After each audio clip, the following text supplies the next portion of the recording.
Un día Jesús estaba orando en cierto lugar y cuando terminó uno de sus discípulos le dijo: Señor, enséñanos a orar, así como Juan enseñó a sus discípulos. Él les dijo entonces: Cuando oréis, decid: Padre, santificado sea tu nombre, que venga tu reino, danos cada día nuestro pan cotidiano, perdona nuestros pecados, porque también nosotros perdonamos a aquellos que nos ofenden, y no nos dejes caer en la tentación. Jesús agregó: Supongamos que alguno de vosotros tiene un amigo y recurre a él a medianoche para decirle: Amigo, préstame 3 panes, porque uno de mis amigos llegó de viaje y no tengo nada que ofrecerle.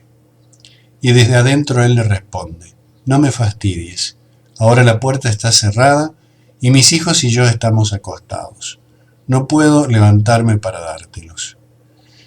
Yo os aseguro que aunque él no se levante para dárselos por ser su amigo, se levantará al menos a causa de su insistencia y le dará todo lo necesario.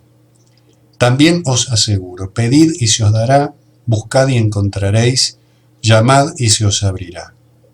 Porque el que pide recibe, el que busca encuentra, y al que llama se le abrirá. ¿Hay entre vosotros algún padre que da a su hijo una piedra cuando le pide pan? ¿Y si le pide un pescado, le dará en su lugar una serpiente? ¿Y si le pide un huevo, le dará un escorpión? Si ustedes que son malos saben dar cosas buenas a sus hijos, ¿cuánto más el Padre del cielo dará el Espíritu Santo a aquellos que se lo pidan?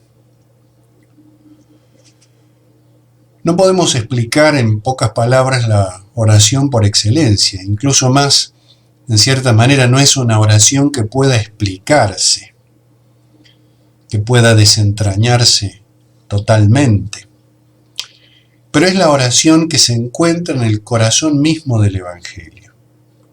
Oración de los hijos a imitación de quien es el Hijo.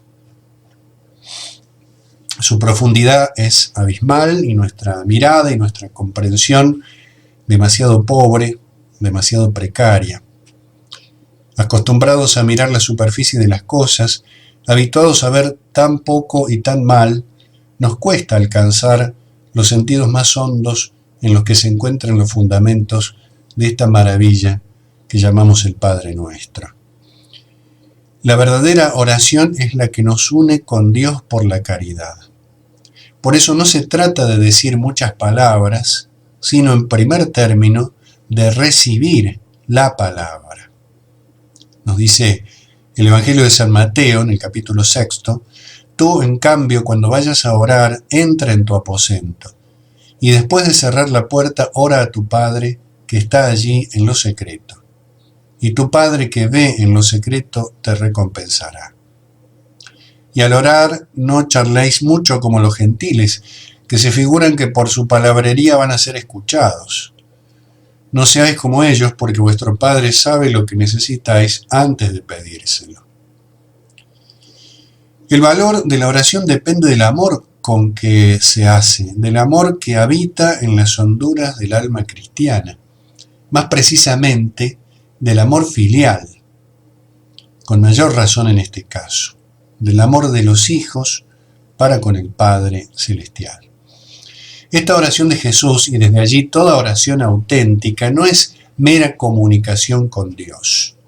No le estamos diciendo al Padre algo que Él no sepa. No le estamos informando de necesidades que nos aquejan. En realidad, lo que estamos haciendo es abrirle nuestro corazón. O mejor dicho, es Él quien quebranta el corazón de piedra de los hombres lastimados por la culpa. Es una oración por la que el Padre se hace presente por el Hijo en el Espíritu Santo, en el corazón del creyente. Oración que contiene una efectividad espiritual que nos configura como sus hijos. Y eso es lo más importante, aunque a veces no se tenga muy en cuenta. El Padre Nuestro en este sentido no es la simple proclamación de que Él es Padre y de que nosotros somos sus hijos, ni las consecuencias que de allí se derivan o de todo lo que ello implica, reflejado por supuesto en cada una de las peticiones que lo conforman.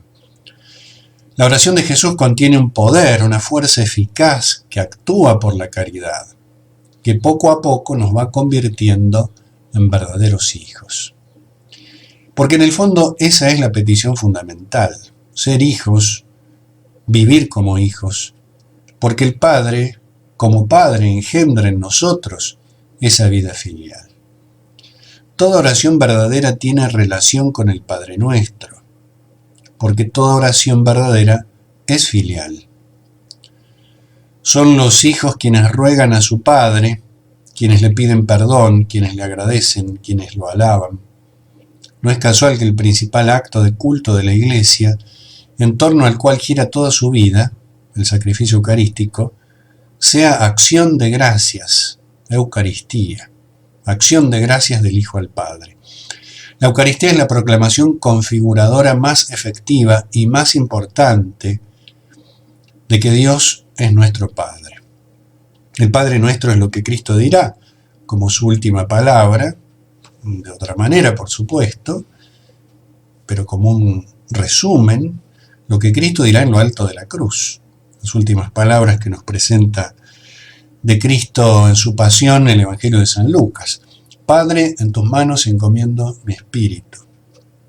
Casi sería esto el Padre nuestro, ponernos en manos del Padre.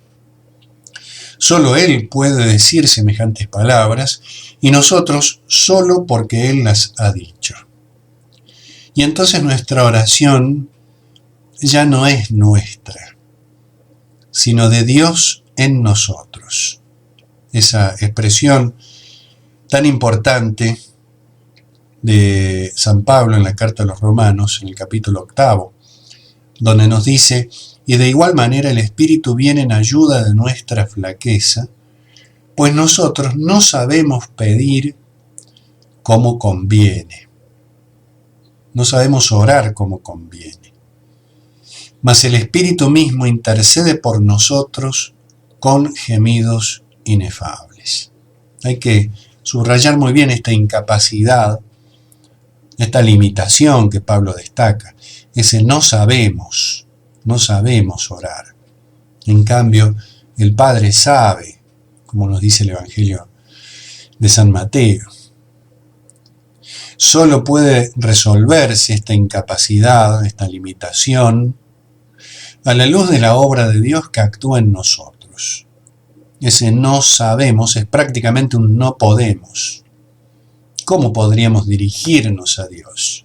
¿Acaso la criatura puede escuchar, hacerse escuchar en el abismo insondable de Dios?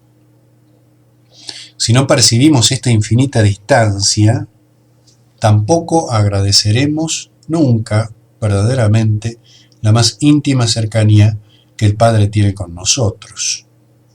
Le podemos hablar porque Él se inclina y nos mira y nos escucha, como dice el Salmo 102. Miró el Señor desde su altísimo santuario, contempló la tierra desde el cielo, para oír los lamentos de los cautivos y liberar a los condenados a muerte. Nos dice San Pablo también, en Romanos 8, todos los que son guiados por el Espíritu de Dios son hijos de Dios.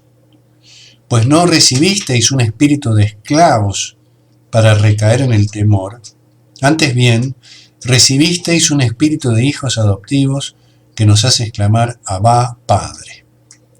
El Espíritu mismo se une a nuestro espíritu para dar testimonio de que somos hijos de Dios. Eso es la esencia de la oración cristiana. El Espíritu se une, el Espíritu Santo se une a nuestro espíritu para que seamos hijos y como hijos estar unidos a nuestro Padre.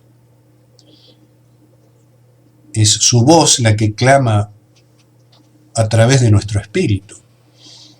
Jesús lo había manifestado a Nicodemo en Juan 3.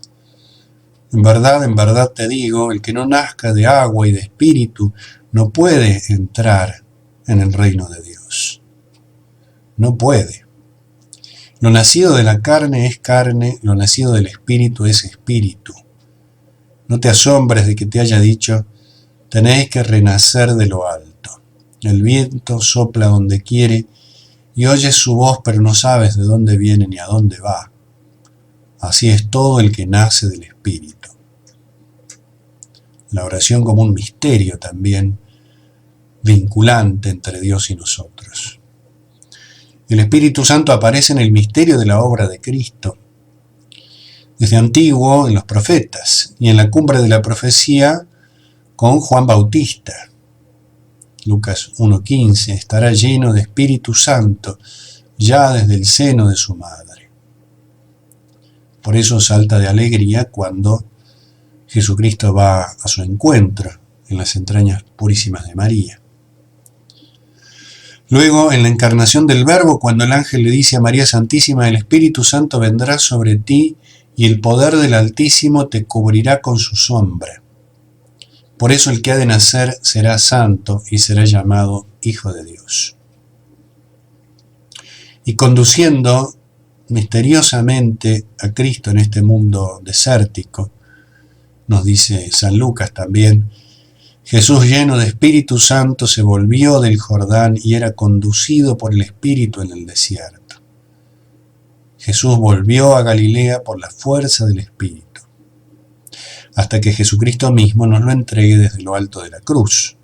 En esa expresión de San Juan, capítulo 19, inclinando la cabeza, entregó el Espíritu, porque la afirmación de San Juan no se refiere solo a la muerte, sino en un sentido más profundo a la donación, al darnos el Espíritu Santo. Nos entrega al Espíritu Santo. Por eso el Evangelio de este día concluye con la alusión al don del Espíritu Santo. El Padre nos dará no un bien cualquiera, fundamentalmente, sino el don que es el mismo Espíritu, para que siendo hijos recibamos un día la herencia de la patria celestial. No una recompensa terrena, sino la posesión eterna, la posesión definitiva del mismo Dios.